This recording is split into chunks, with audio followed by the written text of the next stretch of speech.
गणेशाय नमः। ओम श्री सरस्वत्यै नमः। ओम श्री गुरुभ्यो नमः।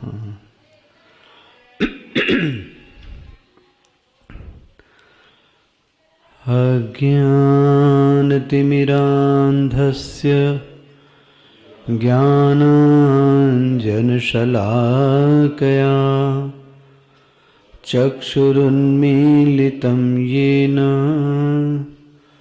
तस्मै श्रीगुरवे नमः। तस्मै श्रीगुरवे नमः।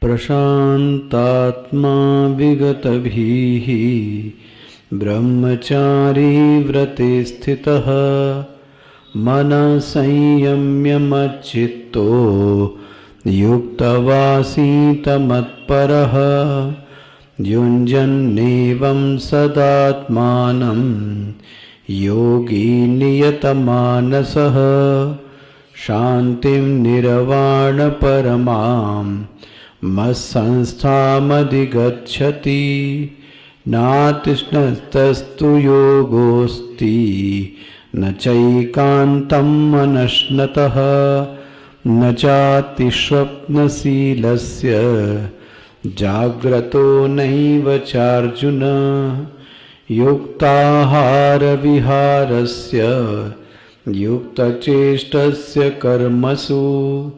युक्तस्वप्नावबोधस्य योगो भवति दुःखः यदा विनियतं चित्तम् आत्मन्येवावतिष्ठते निःस्पृहः सर्वकामेभ्यो युक्त इत्युच्यते तदा।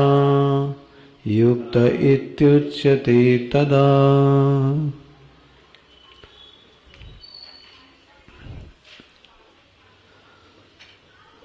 शांतिं निर्वाण परमां मत्संस्थाम अधिगच्छति।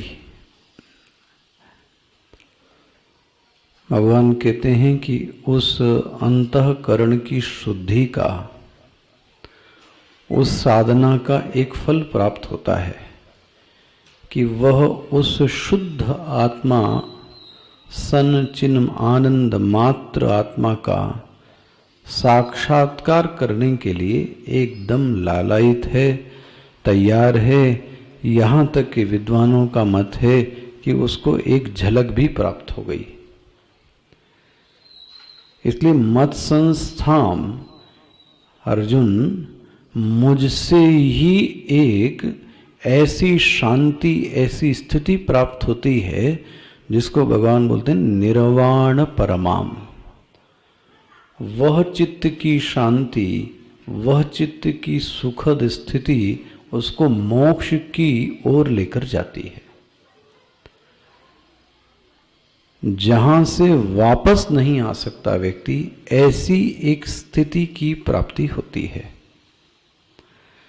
सामान्यतः साधना शास्त्र में, इसी कक्षा में मैं कह रहा हूँगा, दो विभाग किए गए, एक निर्माण विभाग और एक प्रमाण विभाग। निर्माण विभाग में वह चीज पहले होती नहीं है, साधना से वह चीज बनती है और इस प्रक्रिया को निर्माण विभाग कहते हैं।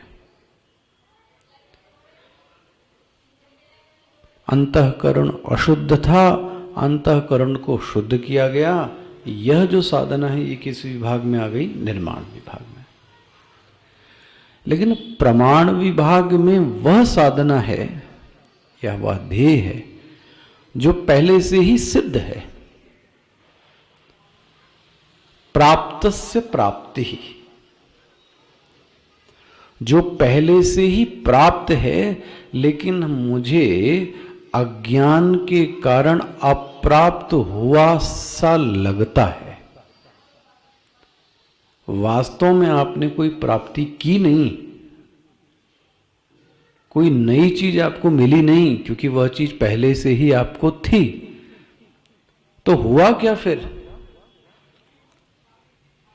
तो वेदांत कहता है वह चीज तो आपको पहले से ही प्राप्त थी, लेकिन अज्ञान के कारण आपको ऐसा लग रहा था कि वह चीज मेरे पास नहीं है।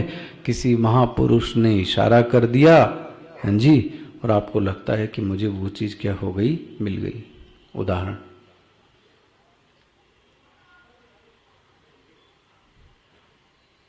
गले का हार या चश्मा को खोज रहे हैं चश्मा लगाकर। सबके साथ ये घटना घटी हुई होगी। अब खोजते खोजते गले का हार या चश्मा व्यक्ति परेशान हो गया कि मुझे नहीं मिल रहा है।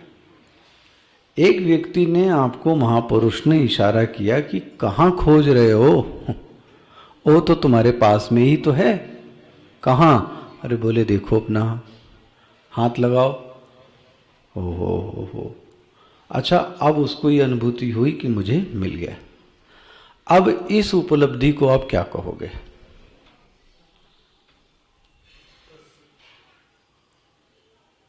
क्या किसी नई चीज की प्राप्ति हुई? अच्छा, नहीं हुई तो फिर पहले क्यों नहीं हुई? इसलिए वेदांत शब्द बोलता है प्राप्त से प्राप्ति, पहले से ही प्राप्त है, लेकिन वह प्राप्त चीज अज्ञान के बादल के कारण हमको ऐसा लगता है कि वह चीज मुझे प्राप्त। तो फिर कोई सद्गुरु, कोई संत, कोई महात्मा आकर इशारा करता है और आपको बताता है। इसको बोलते हैं प्रमाण विभाग।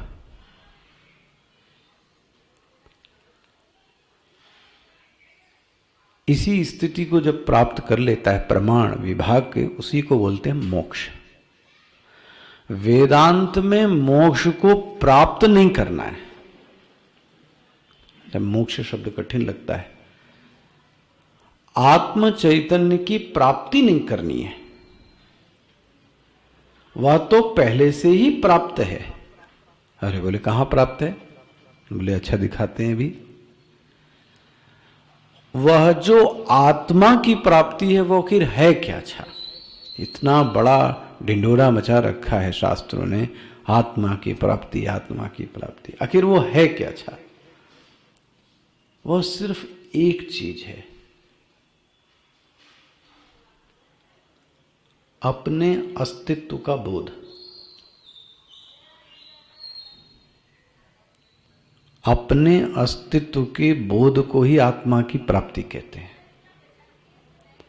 बोले महाराज समझ में नहीं है ये अस्तित्व का बोध। अरे तुमको यह अनुभव आता है कि मैं हूं कि नहीं? बोले हाँ। यह जो है पना है, यह कौन है? यह आत्मा ही है।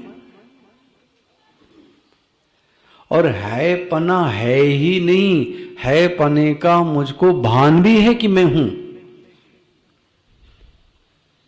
एक चीज होवे और उसका भान ना होवे वो अलग है। यहां तो जब भी मैं हूं तब मुझे अपने होने का भान है। दो चीजें हैं, ये आपको तोड़ के दिखाना है समीकरण। जब भी मैं हूं तो मुझे अपने होने का संज्ञान है। ऐसी कौन सी स्थिति आप मुझे बता दीजिए कि आप हैं और आपको अपने होने का भान नहीं है।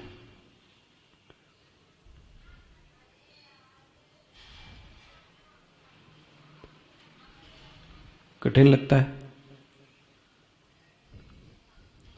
ऐसी कोई स्थिति? वहां पे भी तो है, तभी तो आप उसके बाद बोलते हो कि मैं सुख से सोया। वहां पे भी है। उसके बाद जब आप उठते हैं तो आप क्या बोलते हैं? मैं मूर्छा में चला गया।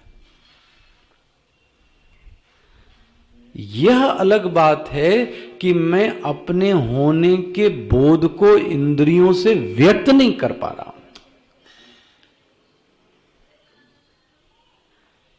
एक व्यक्ति ने शक्कर खाई और एक गूंगे ने शक्कर खाई, तो आपने बता दिया कि कितना मीठा है, बहुत मीठा है। अच्छा, गूंगे से पूछा गया तो वो, लेकिन गूंगा नहीं बता पाया, इसका मतलब क्या है कि उसने शक्कर,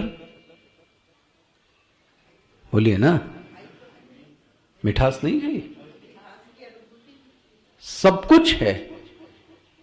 तो यहां शब्दों के जाल में थोड़ी ना पड़ना है। आपकी इंद्रियां मूर्छा और सुषुप्ति अवस्था में बोल नहीं पाई, यह सच है, लेकिन अहम नहीं होता तो अनन हो जाएगा। एक सिद्धांत अच्छा बोलता हूं थोड़ा वेदांत के लिए, सब चीज किनारे करके एक सिद्धांत, बहुत अच्छा सिद्धांत है, संभवतः ध्यानावस्था में काफी मदद कर सकता है।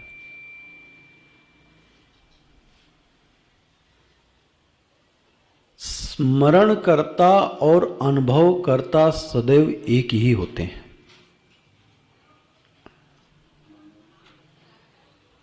बस छोटी सी सिद्धांत है, इसको खूब तोड़िए, खूब गुनिए, खूब काटिए। सिर्फ एक वाक्य बोला है। क्या बोला मैंने? स्मरण करता और अनुभव करता दो नहीं होते हैं, वह सदैव एक होता है।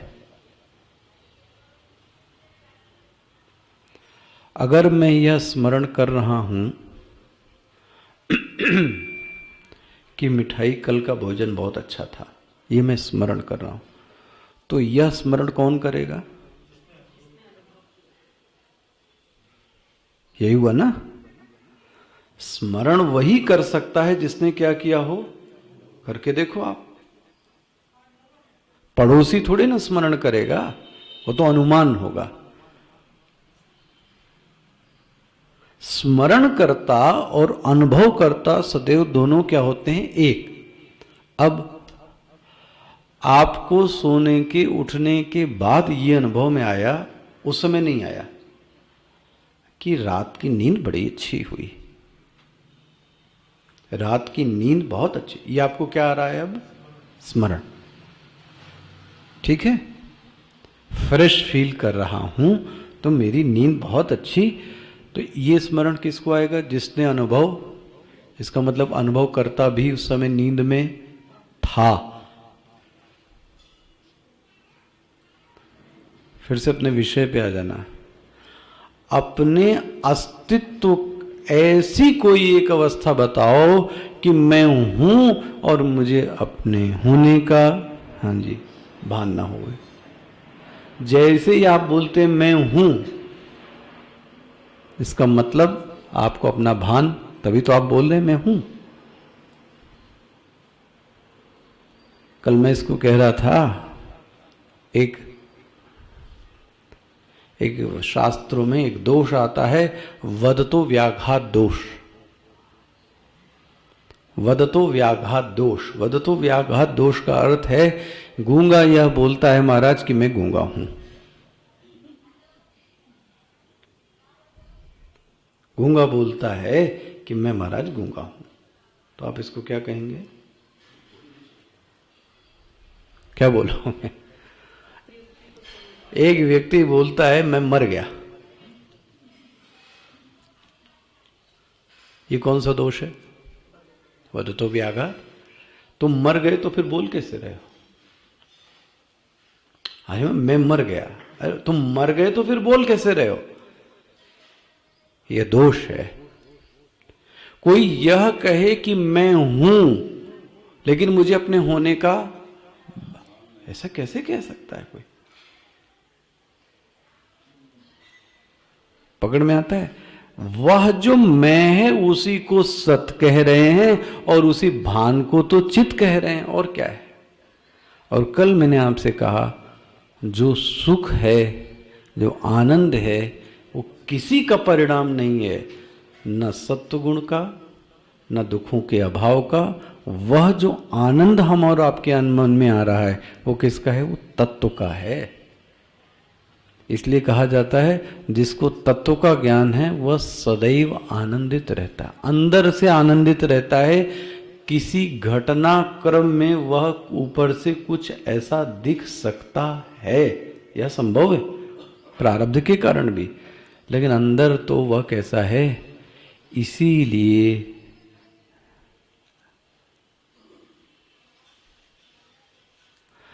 इसीलिए पूछा गया कि महाराज इनका क्या नाम रखा जाए,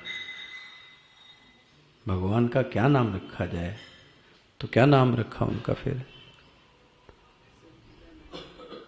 नाम क्या रखा भाई? सीकर ते त्रैलोक सुपासी। सीकर ते, पूरा राम का नाम क्या है? जो आनंद सिंधु। हा, सिंधु समझना, सिंधु क्यों कह रहे हैं? सिंधु में 4 बोतल 4 बाल्टी पानी डालने से समुद्र में बाढ़ नहीं आती। हाँ जी, 4 बाल्टी पानी निकाल देने से, हाँ, इसको सिंधु कहते हैं। इसको सिंधु कहते हैं। जो आनंद सिंधु, जो आनंद का समुद्र है। ओ अच्छा, घन राशि, ओहो, घनी रूप है। जो आनंद सिंधु घन राशि, जिसकी एक बूंद से पूरा जगत तृप्त हो रहा है। कितनी बूंद से? सीकरते, क्या बोलूं, ये जगत भी गलत बोल रहा हूं ना, त्रैलोक, देखो शब्द तो उसी में दिया गया है। सीकर त्रे त्रैलोक सुपासी, पूरे के पूरे लोक उसी से तृप्त हो रहे हैं। ऐसे व्यक्ति का नाम, हाँ, राम है। आप समझ में आता है आपको अनुभव? ये कौन है? ये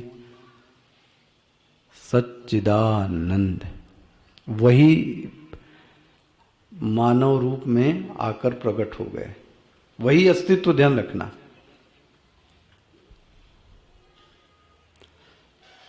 इसको उसी शांति की प्राप्त हो रही है, सच्चित आनंद।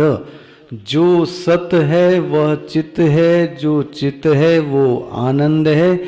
3 नहीं है, यह एक है। बोले महाराज ये बात समझ में नहीं आती, आप 3 हैं बोलते हैं। अरे 3 तो देखने की नजर है। बोले ये क्या है भाई? भला जो एक पुरुष है उसी को पिता भी बोल देते हो, उसी को पुत्र भी बोल देते हो, उसी को भाई भी बोल देते हो, तो ये 3 हो गए क्या? पढ़ा लिखा व्यक्ति जाएगा कि 3 नाम हो गए, तो 3 हो गए क्या? है कैसा वो? एक। सत्ता की दृष्टि से वह सत है, ज्ञान की दृष्टि से वह चित है, आनंद की दृष्टि से असनमा आनंद मात्र है। 3 नहीं है। स्पष्ट हो गया? ऐसा आनंद हाँ उस साधक को प्राप्त होता है, जिसको उस तत्व का क्या हो गया? अनुभव। यह जो साधक है यह इस आनंद के बहुत करीब है। एक झीना सा पर्दा लगा हुआ है, बस सिर्फ एक पर्दे की हटने की देरी है। इतने समीप वह आनंद के पहुंच गया। ओहो, इतने समीप पहुंचने के बाद में भी भाष्यकार कहते हैं उसके चित्त में कुछ दोष आ सकता है, क्योंकि यह सिद्ध नहीं है। ओह, देखो ये हम लोगों के लिए बहुत बड़ी सीख है। भगवान बोलते हैं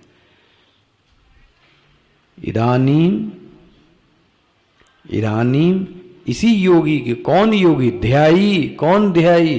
प्रशांतात्मा विगत भी ही ब्रह्मचारी व्रते स्थित मन संयम्य मच्चित्त मत्पराह। इसका नाम ध्यायी था, इसका नाम योगी था।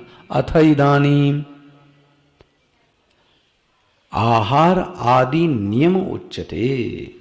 इसके लिए बताते हैं यदि तुमको इसमें प्रवेश करना है, स्थिरता चाहिए, तो तुमको कुछ ध्यान देने योग्य चीज है, वह प्रतिदिन की दिनचर्या में ध्यान रखना चाहिए। हम लोगों के लिए तो ये बहुत बड़ी गाइडलाइन है। जो ध्यानाभ्यासी साधक है, जो एकांत में बैठना चाहता है, उसको इन 2-4 चीजों का विशेष ध्यान रखना चाहिए। वो क्या है 2-4 चीजें?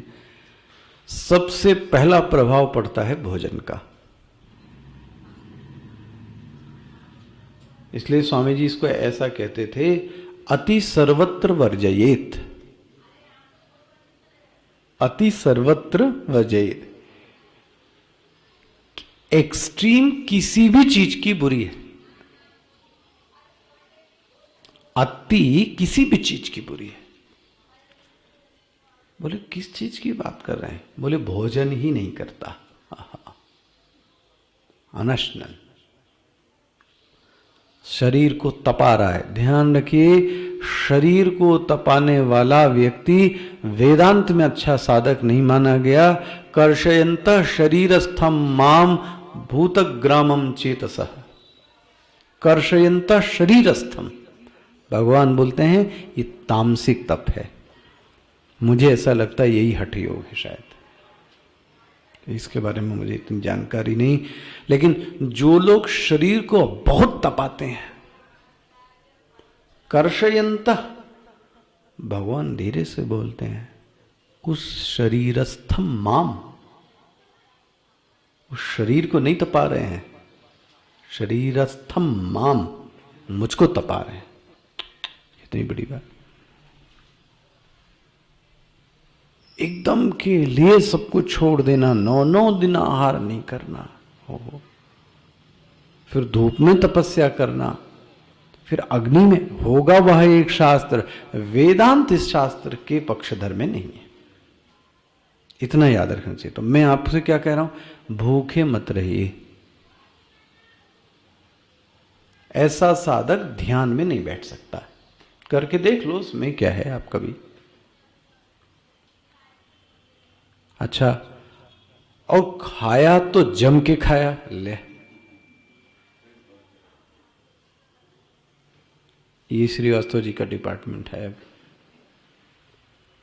3 दिन का एक ही दिन बना के जमा दिया धर पे, खाओ। षडरस एक ही में मिला दिया धर के, वो भी गलत है भैया। तुमने उसको सब एक बार में डाल दिया उसके अंदर, तो क्या होएगा क्या आपका? सोच के देखो आप पेट में। भगवान भी तो बोलते हैं, मैं वहां पर भोजन को पचाता हूं। याद आ रहा है 15वां अध्याय, अहम वैश्वानरो भूत्वा प्राणीनाम देहम आश्रितः। क्या करते हो वहां? पचामी अन्नम चतुर्विधम, और तुम धमाधम डाले जा रहे हो। सोचो, अति जो भोजन करते हैं बहुत ज्यादा, जीभ के कमजोर है,